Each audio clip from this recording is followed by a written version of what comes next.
All right, so GLP-1 agonists like OZEMPIC, Wegovy, all those, are they doing anything? What are they doing and how do they work? A lot of people seem to overstate the benefits of these in the sense of what they're doing to the human body for health benefits. They don't do that much for insulin sensitivity one way or the other. They probably are mostly improving it by merit of making people eat less. They make people eat less because typically appetite will go down. And it seems like the better your insulin sensitivity is, the greater this effect is. So someone that has low insulin sensitivity or also just higher body fat will require a higher dose to get the same level of appetite suppression, which is primarily what it's doing. It's just making you less interested in food, which ultimately is making compliance a little bit easier. And the risks of using this are not zero. You do want to be doing weightlifting and eating a high protein diet.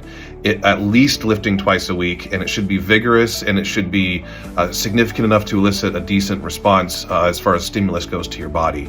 Not just going around moving some tiny dumbbells, but actually like lifting weight for good hypertrophy and conditioning purposes. That seems to mitigate the muscle loss issue to a great degree, but people are losing muscle mass and bone density because they're dropping weight at a catastrophic rate sometimes because of how well these drugs sometimes work.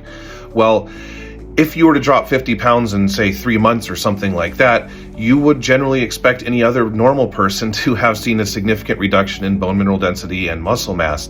And so it's not that it's disproportionate to the weight loss, it's actually very proportionate to the weight loss. And given how little people eat sometimes on these drugs, it totally makes sense. So to mitigate this, keep the protein up and keep the activity level high, keep the, obviously you want to lift weights and train for hypertrophy or muscle growth. You don't want to be training strength or anything like that. This is purely for basically bodybuilding purposes. And yes, this applies to the general population. I'm not just talking to athletes. This will help your health. Having high body fat obviously harms health significantly.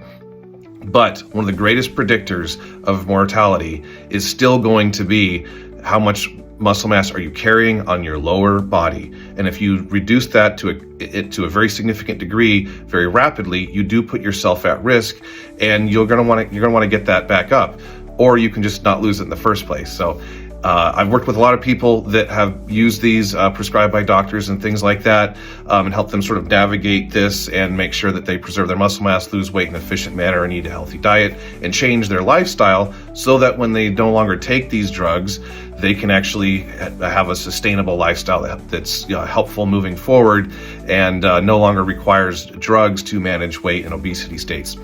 So please feel free to reach out to me, send me a message, or go to highcallingfitness.com and book a meeting with one of my coaches, and we'll be happy to talk to you further. Thanks a lot.